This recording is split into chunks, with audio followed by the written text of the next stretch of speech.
Hoje, nesta sexta-feira, Edinho Silva, um dos coordenadores da campanha do presidente eleito Lula e prefeito de Araraquara, ele divulgou um texto em que questiona por que os mercados reagiram de forma tão brusca às falas do presidente eleito.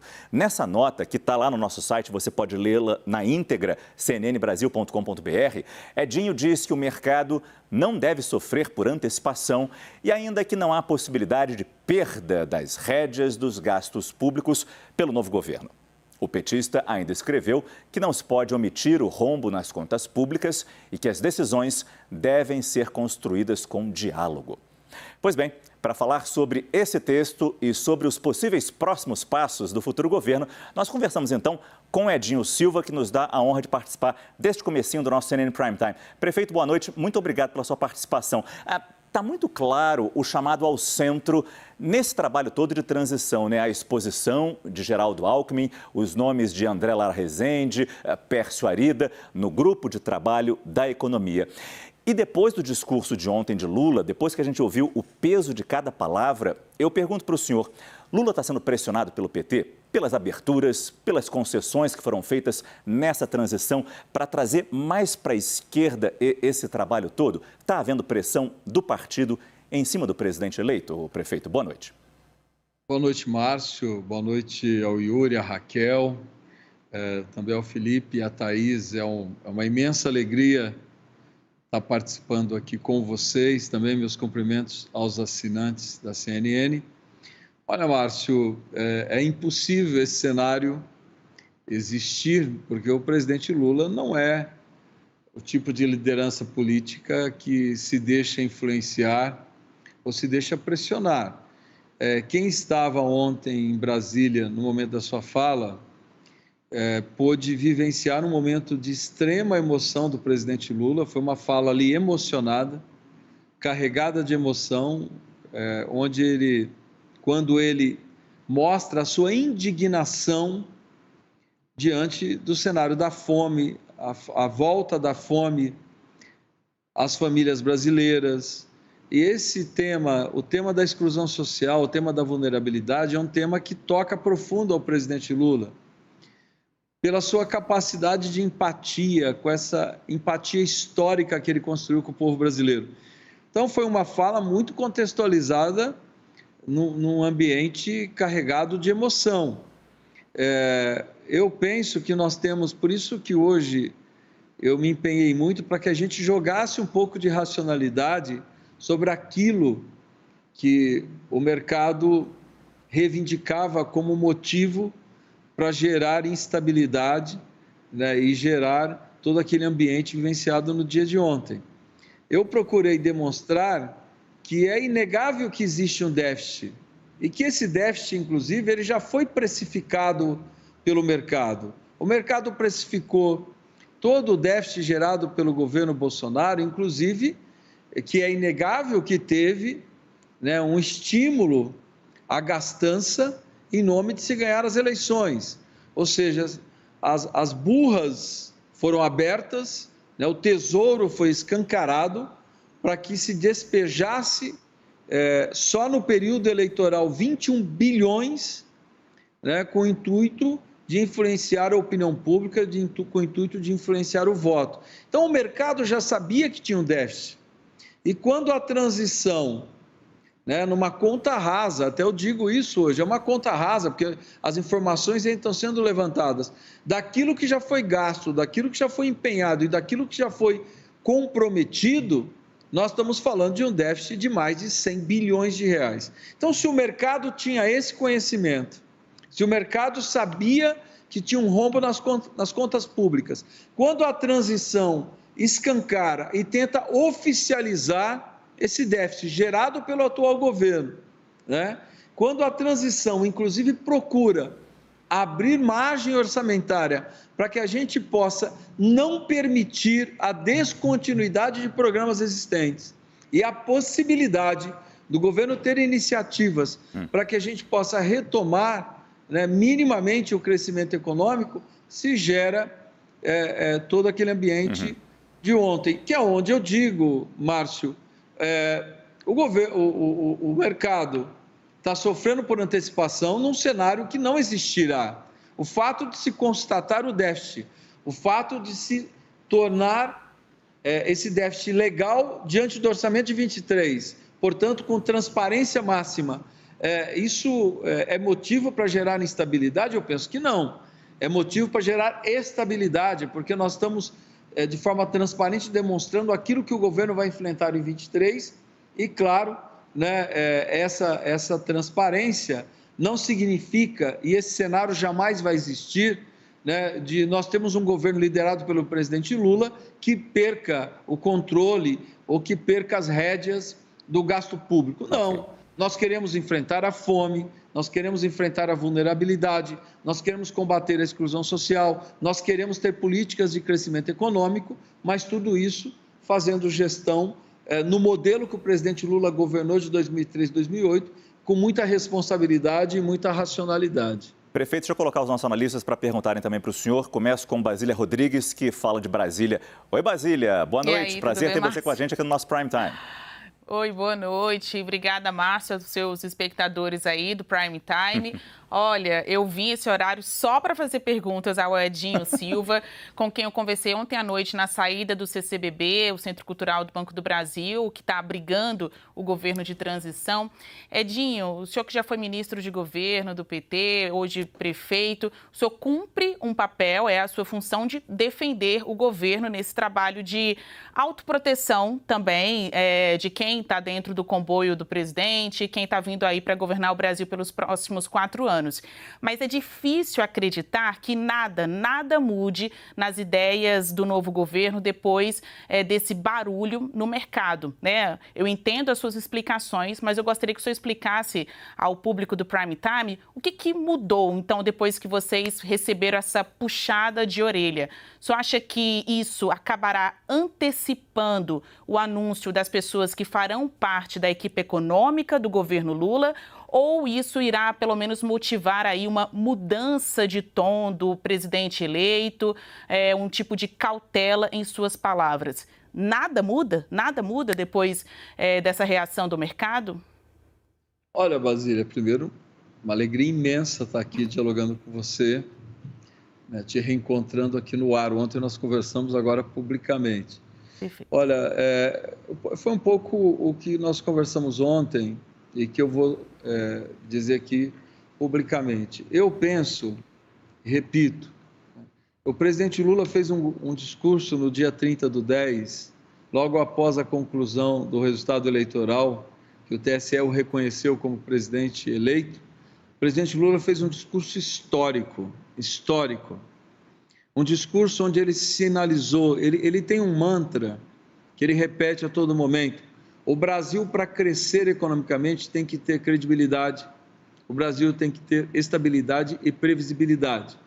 Então, são esses pilares que vão nortear a política econômica do presidente Lula.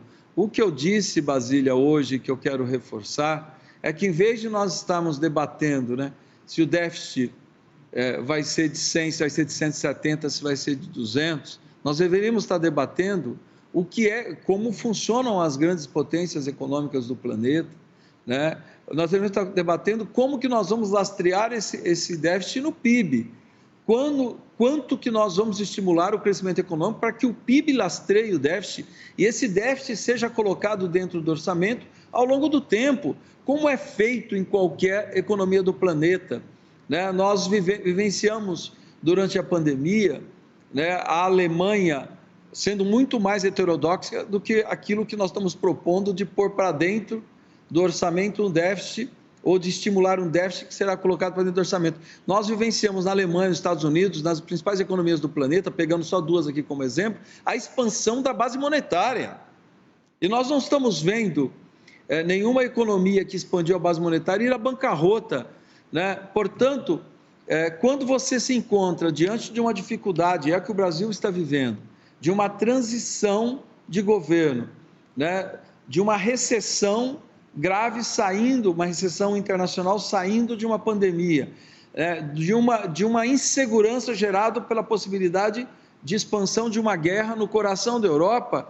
Claro que você tem que ter, né, primeiro, uma política de estímulo ao crescimento do PIB. Se nós temos estímulo ao crescimento do PIB, esse déficit, evidente que ele vai ser lastreado com o crescimento econômico. Eu não estou aqui carimbando se a receita é A ou B ou C. O que eu estou dizendo é que quando você explicita um déficit, quando você reconhece um déficit e se você propõe de forma transparente a dialogar sobre esse déficit, claro que você está assumindo o compromisso de pôr esse déficit para dentro do orçamento. O que eu penso, Basílio, é que não é essa instabilidade gerada ontem que tem que mudar efetivamente o posicionamento. E nem acho que ninguém é dono da verdade, Basílio. Nós não somos donos da verdade, né? Os investidores do mercado não são donos da verdade. Não há problema nenhum em se repensar posições. O que eu digo é que não há motivos para todo o nervosismo que o mercado transpareceu ontem. Há uma antecipação, né, de uma instabilidade, como se o governo Lula já tivesse tomado posse, se nós já estivéssemos governando. Por isso que eu disse, né, que o mercado está sofrendo por antecipação em um cenário que não vai existir. É impossível um governo do presidente Lula, liderado pelo presidente Lula, né, perder as rédeas do gasto público. Isso não existe. Portanto, eu penso que o modelo econômico, eu penso que está transparente, né? Aquilo que o presidente Lula vai liderar é um país, primeiro, com muito diálogo, é um país com muita previsibilidade. O presidente Lula disse no seu discurso no dia 30 que o Brasil não vai ser governado com sobressaltos, não vai ser governado com surpresas. Todas as posições serão construídas com o diálogo, né? Todas as posições serão construídas com os agentes participando desse diálogo. Portanto, é um ambiente, né, de um país estável, propício ao crescimento, um modelo de crescimento que vai estimular a iniciativa privada, que vai estimular o crédito, que vai estimular a parceria público-privada, mas também o Estado brasileiro, quando necessário, vai fazer investimentos para que a gente tenha um crescimento sustentável, para que os setores econômicos que tenham capilaridade, que tenham capacidade de gerar emprego, sejam estimulados. Isso não tem nenhuma novidade, não há nenhuma novidade disso que está sendo dito. Por isso que eu penso que o ruído, ele não tem efetivamente nenhum lastro na realidade. A próxima pergunta é da Thaís Arbex. Thaís. Boa noite, prefeito. Bom falar com o senhor de novo. Prefeito, vou para um segundo assunto. A gente viu durante essa semana as primeiras nomeações oficiais do gabinete de transição. No Conselho Político estão ali todos os partidos que estiveram na coligação, foram incluídos MDB, PDT e PSD, que não apoiaram Lula oficialmente. Nos grupos de trabalhos específicos também tem nomes que nunca estiveram ao lado do PT. Mas ontem, também no meio dessa repercussão negativa do mercado, também houve uma reação à inclusão de quadros históricos do PT. E cito especificamente Guido Mantega, ex-ministro da Fazenda, e Paulo Bernardo, ex-ministro das Comunicações. A minha pergunta é: como conseguir fazer um governo com essa frente ampla e também atender esses quadros históricos do PT? Como conseguir essa convergência? Porque, só para terminar, imagino que a partir de agora esse diálogo vai começar a ser feito. Como essas ideias vão ser construídas conjuntamente. Olha, Thaís, primeiro também uma alegria estar aqui dialogando com você. Olha, Thaís, o presidente Lula, ele foi eleito pelo movimento democrático que se deu no Brasil no segundo turno. O presidente Lula foi eleito, portanto, né, com uma mobilização política além do Partido dos Trabalhadores, além da nossa política de alianças e além, inclusive, dos partidos que vieram do segundo turno. Foi um amplo movimento democrático, porque uma parcela importante, a parcela majoritária da sociedade brasileira, entendia que era necessário derrotar aquilo que representava a possibilidade do Brasil flertar com o fascismo, com valores autoritários, com valores que, na minha avaliação, não deveriam ser estimulados na sociedade brasileira como foram. Então, esse movimento democrático garantiu a vitória do presidente Lula. Portanto, o governo do presidente Lula tem que representar essas forças políticas, forças partidárias e forças, inclusive, que não são partidárias, que deram a ele as condições de vitória. Eu penso que o seu governo tem que ter essa representação para que possa construir um ambiente de governabilidade, para que o presidente Lula efetivamente execute o seu programa de governo, que foi esse programa de governo que foi escolhido e que foi eleito pelo povo brasileiro. Um governo de transição, primeiro, eu penso que quando a gente personifica o debate, ele é muito ruim, né? Porque muitas vezes a gente pode estar cometendo injustiças. Mas eu penso que um governo um processo de transição, você tenta aglutinar ali as pessoas mais experientes que você tem, que possam fazer diagnóstico. Não significa a transição, em hipótese alguma, que ela será constituída por quem vai compor o governo. Isso não tem, conhecendo o presidente Lula, isso não tem a menor lógica, não tem a menor possibilidade.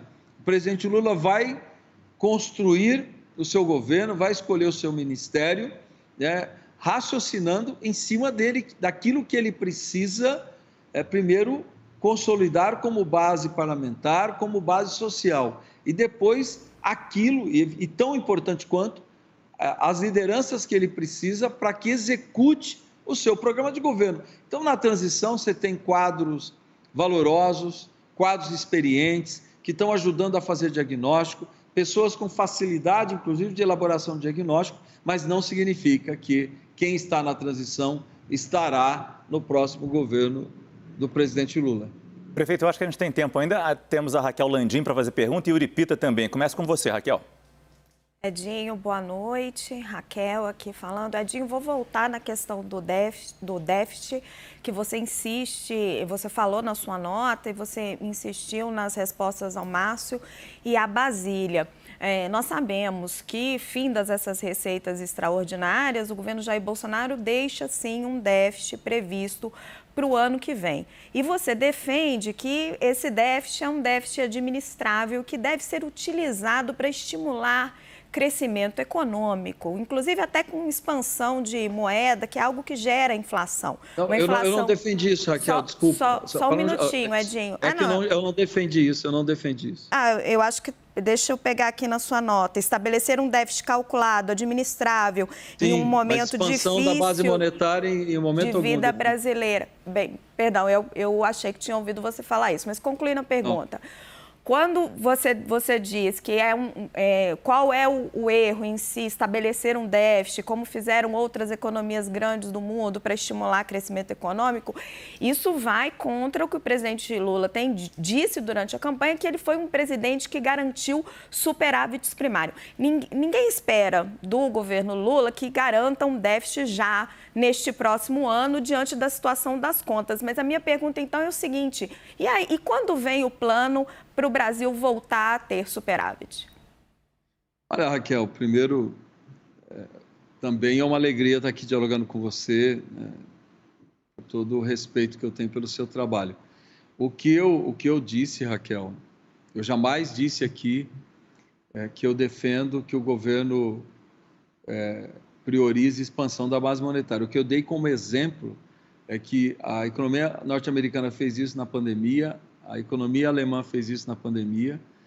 Isso não gerou nenhuma quebradeira, nenhuma bancarrota dessas duas economias como exemplo, mas outras economias também fizeram.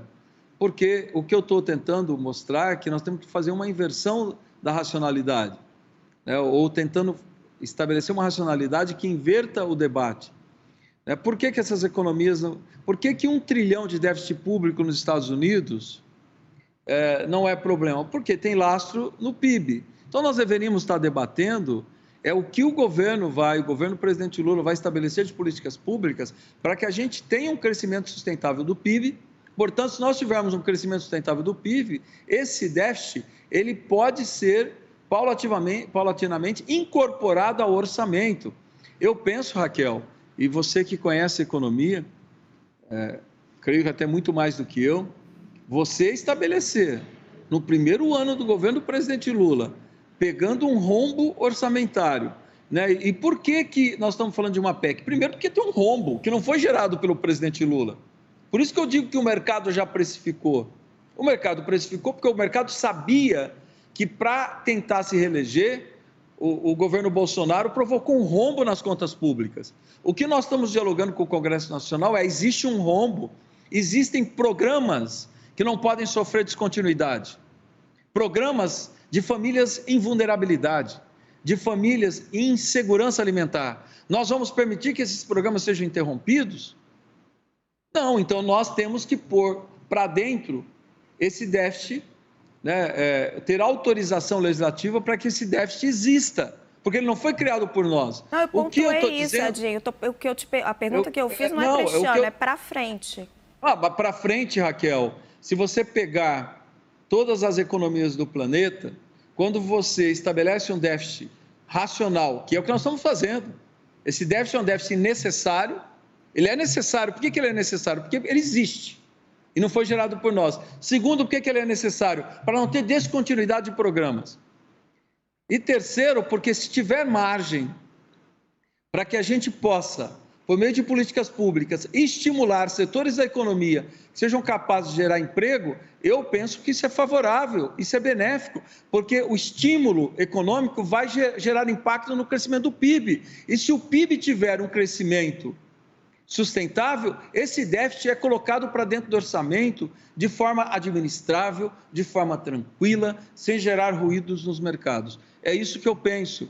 O que nós deveríamos estar debatendo é como nós vamos fazer com que o PIB cresça para lastrear esse déficit existente hoje nas contas públicas brasileiras. A gente tem tempo ainda para o Yuri Pita. Yuri, por favor. Obrigado, Márcio. Boa noite, Adinho. Prazer estar contigo novamente. Boa noite, Yuri. Ainda no conteúdo da PEC, que agora passou a ser chamada de PEC do Bolsa Família e não PEC da transição, entendo o que você está colocando de ter uma discussão mais ampla, mas esse é o debate que está colocado neste momento e que talvez dê mais tranquilidade para que se faça o debate das ações do governo em termos de expansão de políticas para o crescimento econômico. Duas coisas que queria te ouvir a respeito desta PEC que está em discussão no Congresso. O quanto da conta está sendo atribuído de forma injusta a Lula? Como o senhor disse, tem déficit que foi provocado pelo governo Bolsonaro, mas tem também um apetite do Congresso, dos parlamentares, deputados, senadores, para determinar quais gastos devem entrar nesse espaço que vai ser aberto no orçamento do ano que vem. E a segunda questão, na sua avaliação, deve ser permanente que um programa de transferência de renda como o Bolsa Família fique fora do teto ou de uma futura regra fiscal e que ele tenha uma avaliação própria de quanto é necessário ser pago em transferência de renda para os mais vulneráveis e caso haja uma redução do nível de pobreza no país, aí sim se possa discutir uma redução desse orçamento específico da transferência de renda? Yuri, primeiro acho que você coloca de forma muito inteligente um debate que ele é importante e eu penso que nós estamos fazendo ele do fim para o começo. O que nós temos que debater é o seguinte: o Brasil não pode abrir mão de ter um programa de combate à vulnerabilidade, de combate à fome, de combate à miséria, de combate à pobreza. O Brasil não pode abrir mão de ter um programa como esse. Se nós temos hoje impossibilidade orçamentária, que você estabeleça lá a existência de uma margem para que esse programa exista. Se nós tivermos um crescimento do PIB, se nós tivermos um crescimento sustentável do PIB, e se nós conseguirmos pôr para dentro o déficit orçamentário e houver margem para que esse programa seja custeado com o próprio Tesouro, com o próprio orçamento, está resolvido o problema. Agora, se nós chegarmos no segundo ano de mandato, nós colocamos uma parte do déficit para dentro, mas ainda é necessário se manter um crédito para que o programa de combate à pobreza, à miséria, à vulnerabilidade exista, tá bom, nós vamos manter no segundo ano. Se no terceiro é possível custear com o Tesouro, com recurso do Tesouro, com orçamento próprio, pronto, está resolvido o problema. Então, nós estamos invertendo a lógica do debate. Qual é o centro? Nós temos que ter no Brasil, nós não podemos um país continental um país líder em produção de alimentos, um país líder em produção de proteínas, nós não podemos conviver com 30 milhões de brasileiros passando fome. Ponto. Esse tem que ser um pacto social. Por isso que eu digo, tem que ser um pacto dos empresários, dos investidores dos mercados, tem que ser um pacto dos governos, um pacto das lideranças políticas, um pacto dos trabalhadores. Ponto. O Brasil não vai conviver com a fome, com a miséria e com a exclusão social. Nós vamos ter programas para isso. Se nós tivermos condições, com o Tesouro, de custear esses programas, está resolvido. Não há por que abrir um crédito adicional para isso. Agora, se nós ainda não conseguirmos superar o déficit orçamentário, né, e houver necessidade desses programas continuar sendo excetualizados, ou seja, eles se tornarem exceção do orçamento, que eles se tornem exceção do orçamento. Então, Yuri, eu penso que nós estamos invertendo o debate. E essa inversão do debate só gera ruído onde não precisa ter ruído. Repito, o presidente Lula fez um discurso no dia 30/10, que ele é histórico. Ele chamou os agentes econômicos a participarem da reconstrução das políticas públicas brasileiras. Ele assumiu o compromisso de governar com responsabilidade, ele assumiu o compromisso de governar sem surpresas, sem sobressaltos, de construir todas as posições dialogando com a sociedade brasileira. Ele tem utilizado um mantra, né? Para que o Brasil cresça, é preciso ter credibilidade, é preciso ter estabilidade, é preciso ter previsibilidade. Então, esse é um ambiente que todo investidor deveria valorizar e nós pararmos de sofrer, como eu digo, por antecipação. Não existirá um Brasil governado pelo presidente Lula sem controle do gasto público. Esse cenário não existirá porque o presidente Lula tem como princípio governar com responsabilidade. Nós estamos conversando com Edinho Silva, que foi coordenador da campanha vitoriosa de Luiz Inácio Lula da Silva e também é prefeito de Araraquara. Quem conseguiu essa entrevista para a gente foi Basília Rodrigues, então nada mais justo do que essa pergunta já no final da nossa entrevista seja dela mais uma vez. Basília, por favor. A gente está aqui num jogo de apostas sobre o tamanho desse espaço fiscal. Antes de mais nada, muito obrigada, Márcio, pela oportunidade de fazer a última pergunta e obrigada também, ministro, por estar aqui, por ter aceitado o nosso convite. De qual espaço fiscal, então, a gente está falando? Qual o tamanho disso ou quanto o senhor sugere? 80 bilhões, 105 bilhões ou 175 bilhões? Ou o céu é o limite? O senhor arrisca um número?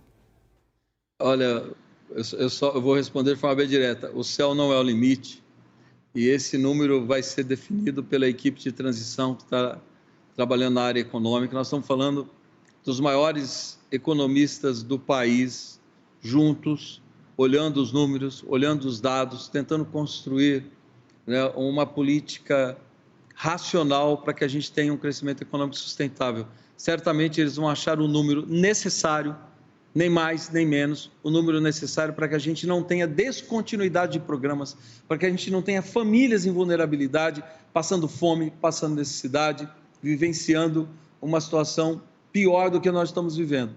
Então, o número para que a gente tenha políticas públicas chegando na ponta para quem precisa, esse número certamente vai ser encontrado pelos economistas que estão trabalhando na elaboração das propostas orçamentárias na transição. E eu que agradeço, Márcio, a oportunidade de estar aqui com vocês.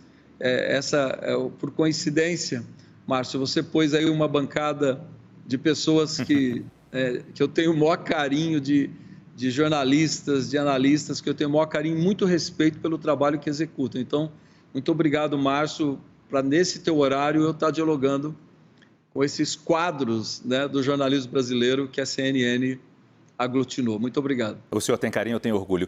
Edinho Silva, muito obrigado pela sua entrevista. Boa noite. Muito boa noite.